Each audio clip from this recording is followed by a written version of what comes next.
اور وزیر خزانہ مفتاح اسماعیل IMF سے مذاکرات کے لیے امریکہ روانہ ہو گئے ہیں۔ واشنگٹن روانگی سے قبل بیان میں کہا کہ IMF پروگرام کو دوبارہ ٹریک پر لانے کی کوشش کریں گے۔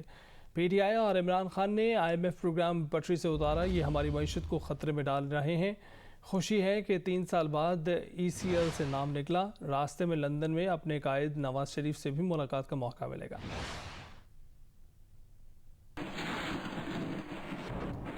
اور پیپلز پارٹی اور نون لیگ کے مبینہ فارن فنڈنگ کیس سے متعلق الیکشن کمیشن کا کہنا ہے کہ دونوں جماعتوں کے فارن فنڈنگ کیس میں پیش رفت نہ ہونے کی خبروں میں صداقت نہیں۔ کمیٹی نے 1 اپریل کو درخواست گزار پیپلز پارٹی اور مسلم لیگ نون کو طلب کیا اور سماعت کے بعد ان سے ریکارڈ طلب کرتے ہوئے کارروائی 9 مئی تک ملتوی کر دی۔ پیپلز پارٹی اور نون لیگ کے مبینہ فارن فنڈنگ کیس پر الیکشن کمیشن نے ایک وضاحتی بیان میں کہا ہے کہ ان کی جماعتوں کے فنڈز کی اسکروٹنی کے لیے 3 رکنی کمیٹی تشکیل دی گئی تھی۔ کمیٹی کی آخری سماعت 10 دسمبر 2021 کو ہوئی تھی۔ درخواست گزار کے وکیل کی مقدمے کے التوا کی درخواست پر کارروائی نہ چل سکی۔ اس دوران کمیٹی کے 1 رکن ریٹائر ہو گئے۔ آڈیٹر جنرل سے نئے ممبر کے لیے 3 نام مانگے گئے تھے۔ نئی اسکروٹنی کمیٹی کو 15 مارچ 2022 کو نوٹیفائی کیا گیا۔ دونوں پارٹیوں کے پارٹی فنڈنگ کیس کی آخری سماعت 1 اپریل کو ہوئی۔ کمیٹی نے دونوں پارٹیوں سے ریکارڈ طلب کرتے ہوئے سماعت 9 مئی تک ملتوی کر دی، جبکہ کمیشن نے 28 اپریل کو سماعت مقرر کر کے چیئرمین اسکروٹنی کمیٹی کی کارروائی میں پیش رفت سے متعلق رپورٹ طلب کر لی ہے۔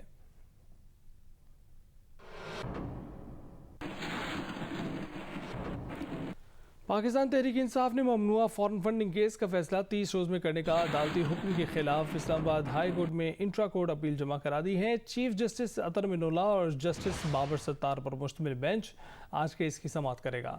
جسٹس محسن اختر قیانی نے الیکشن کمیشن کو پاکستان تحریک انصاف کے خلاف نومبر 2014 سے زیر سماعت ممنوعہ فارن فنڈنگ کیس کا فیصلہ 30 روز میں کرنے کا حکم دیا تھا، جس کے خلاف PTI نے انٹرا کورٹ اپیل دائر کرتے ہوئے بعض عدالتی آبزرویشنز کو فیصلے سے حذف کرنے کی استدعا کی ہے۔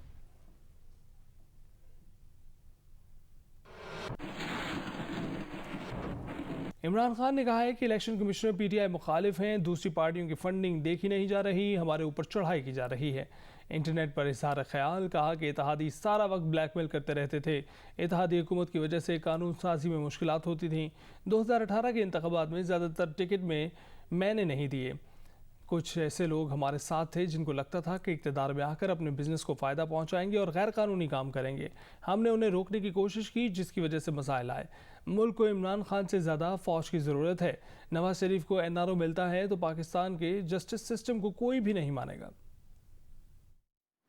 بڑا مشکل ہم نے اپنے 3.5 سال گزارے ہیں، کیونکہ ایک مائنورٹی، ایک گورنمنٹ جو کولیشن گورنمنٹ تھی، جس کے پاس بڑی تھن میجورٹی تھی اور کولیشن پارٹنرز تھے، وہ سارا وقت ہمیں بلیک میل کا سامنا کرنا پڑتا تھا اور بہت ہی مشکل تھا قانون پاس کرنا۔ ریئلائز کیا کہ ہم نے غلط ٹکٹس دیے تھے لاسٹ ٹائم۔ ٹکٹس جو ہمیں اب دینے اپنے لوگوں کو بڑا سوچ سمجھ کے ٹکٹس دیں گے۔ پرابلم یہ ہمیں ہوا کہ کئی لوگ جو ہمارے ساتھ چلے وہ یہ سمجھ رہے تھے کہ جب ہم پاور میں آئیں گے، وہ اس لیے پارٹی میں تھے کہ جب پاور میں آئیں گے تو وہ اپنی جو بزنسز ہیں ان کو فائدہ پہنچائیں گے اور جو اپنے انلیگل کام ہیں ان کو لیگل کروا لیں گے۔ جب ہم نے روکنے کی کوشش کی تو وہاں پرابلم آ گیا۔ یہ اگر نواز شریف یہاں کے پھر سے NRO 2 لیتا ہے، یہ یاد رکھیں کہ پاکستان کا جو سارا انصاف کا سسٹم ہے، اس سب کو ٹوٹلی ڈسکریڈٹ کر دیں گے۔ کوئی بھی پاکستانی مانے گا نہیں۔ امریکی رکن کانگریس الہان عمر اور امریکی عہدیداروں کی سابق وزیر اعظم عمران خان سے ملاقات۔ 2 طرفہ امور اور باہمی تعلقات پر تفصیلی تبادلہ خیال کیا گیا۔ عمران خان کی یہ ملاقات ایسے وقت میں ہوئی ہے جب وہ اپنی حکومت کے خاتمے سے متعلق امریکی سازش کا بیانیہ چلا رہے ہیں۔ وزیر داخلہ رانا ثناء اللہ نے عمران خان اور الہان عمر کی ملاقات پر سوال اٹھا دیے۔ پوچھا، عمران کی امریکی حکومتی عہدیداروں سے ملاقات سازش ہے یا مداخلت؟ قوم کو جواب دیں۔ قوم جاننا چاہتی ہے کہ امریکی رکن کانگریس الہان عمر سے ملاقات میں کون سی امریکی سازش پر بات ہوئی۔ اپوزیشن سے امریکیوں کی ملاقات کو سازش کہنے والا اپوزیشن میں جا کر امریکیوں سے کیوں مل رہا ہے؟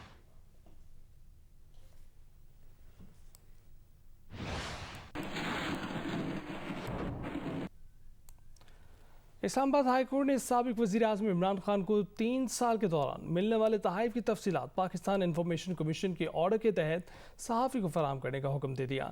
جسٹس میاں گل حسن اورنگزیب نے ریمارکس دیے کہ یہ پالیسی ہونی ہی نہیں چاہیے تھی کہ کچھ فیصد رقم دے کر تحفہ گھر لے جائیں۔ ایسی پالیسی بنانے کا مطلب تو یہ ہوا کہ تحفوں کی سیل لگا رکھی ہے۔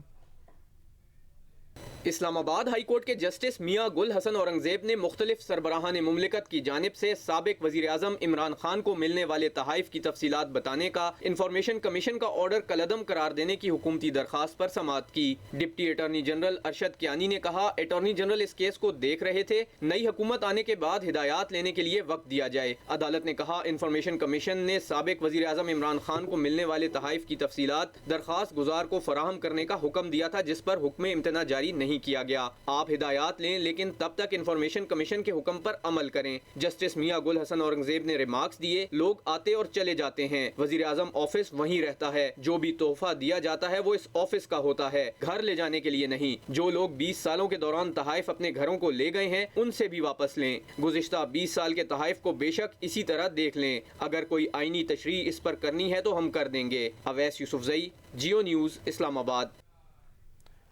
سابق صدر آصف علی زرداری کی مسلم لیگ کاف کے صدر چودھری شجاعت حسین کی قیام گاہ آمد، مستقبل میں سیاسی مشاورت جاری رکھنے کا فیصلہ۔ ملاقات کے دوران آصف زرداری نے موجودہ سیاسی صورتحال میں ساتھ دینے پر چودھری شجاعت حسین کا شکریہ ادا کیا۔ دونوں رہنماؤں نے مستقبل میں بھی سیاسی مشاورت جاری رکھنے کا فیصلہ کیا۔ آصف زرداری کی چودھری شجاعت حسین سے ملاقات میں وفاقی وزیر طارق بشیر چیمہ بھی موجود تھے۔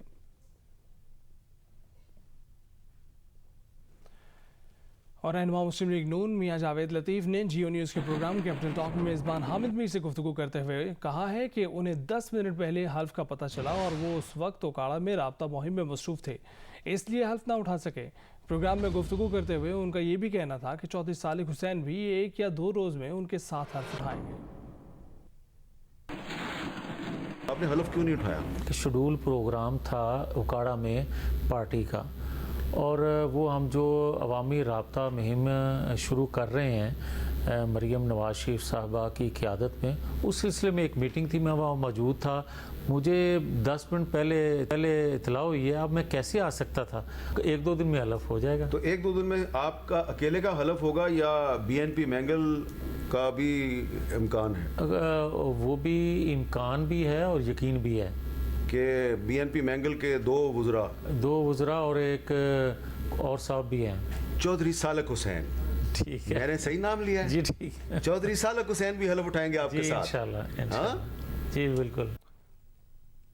نومنتخب وزیر اعلیٰ پنجاب حمزہ شہباز نے کہا ہے کہ اگر عمران خان کو ہٹانے کی سازش امریکہ نے کی تھی تو عمران خان امریکی عہدیداروں سے مسکرا کر کیوں مل رہے تھے۔ جیو نیوز کے پروگرام آج شاہزیب خانزادہ کے ساتھ میں کہا کہ اگر ووٹنگ کی رات عدالت نہ لگتی تو پاکستان خدا نخواستہ بنانا ریپبلک بن جاتا۔ شہزاد اکبر جو ہمارے خلاف چیخ کر بولتے تھے آج گمشدہ ہیں۔ انہوں نے کہا کہ ان کی جماعت نے پنجاب کی وزارت اعلیٰ پرویز الہی کو پیش کر دی تھی۔ اس وقت الیکشن ہی واحد حل ہے، مگر اتحادی جماعتوں کے ساتھ مل کر فیصلہ کرنا ہے، انتخابات میں بھی اکٹھے جائیں گے۔ پوری قوم نے دیکھا کہ کس طرح ہنستے مسکراتے اپنا جو ہے وہ امریکہ سے جو مہمان آئے ان کو مل رہے ہیں۔ کیا عمران نیازی صاحب نے کوئی شکایت کی ان سے کہ آپ نے اپنے خلاف سازش کی؟ وہ تو اپنا ان کے چہرے پہ مسکراہٹ ہے۔ مگر جو اسٹیبلشمنٹ والی بات فواد چودھری صاحب کر رہے ہیں، اس میں کیا وزن نہیں ہے کہ نئے DGI کی تقرری کا معاملہ ہوا، وہاں سے تعلقات خراب ہوئے، عمران خان صاحب کے تعلقات خراب ہوئے تو وہ پیچھے جاتے رہے، اور نون لیگ میں نواز شریف اور مریم نواز اور ان کا بیانیہ پیچھے جاتا رہا، حمزہ شہباز اور شہباز شریف آگے آتے رہے، اور آج شہباز شریف وزیر اعظم بن گئے اور حمزہ شہباز وزیر اعلیٰ بن گئے۔ یہ وہی اسٹیبلشمنٹ ہے جن کی اپنا جو ہے وہ یہ تعریف کرتے کرتے تھکتے نہیں تھے پچھلے 4 سال۔ اگلے الیکشن کی طرف کیوں نہیں چلے جاتے ہیں کہ جی نیا الیکشن کراتے ہیں اور اس کے بعد نیا مینڈیٹ لے کے آتے ہیں؟ اگر آگے جانا ہے تو فری اینڈ فیئر الیکشن واحد حل ہے، لیکن شاہزیب صاحب ہمارے ساتھ اتحادی جماعتیں ہیں، انہوں نے اپنا جو ہے وہ ہمارے ساتھ کھڑے ہوئے اصولی فیصلہ کیا، اور انشاءاللہ انتخابات میں بھی ہم اکٹھے جائیں گے۔ جو مقصود چپڑاسی کا معاملہ ہے، جو دیگر معاملات ہیں 16 ارب روپے 2008 سے 2018 تک آپ کے مختلف اکاؤنٹس میں گئے, اس کا جواب آپ کو دینا ہے. 4 سال تو ہم نہیں تھے ایف آئی اے کو کنٹرول کرنے والے, نیب کو کنٹرول کرنے والے. 4 سال کے بدترین انتقام کے باوجود یہ ایک پائی کی کرپشن ثابت نہیں کر سکا. جو شہزاد اکبر نامی ایک شخص تھا جو آج کل گم شدہ ہے, وہ چیخ چیخ کر کہتا تھا اتنے اربوں کی منی لانڈرنگ ہو گئی. نکلا کیا شہزاد بھائی؟ اور میں اس کو آپ کے توسط سے مشورہ دوں گا, بس انف از انف. عمران نیازی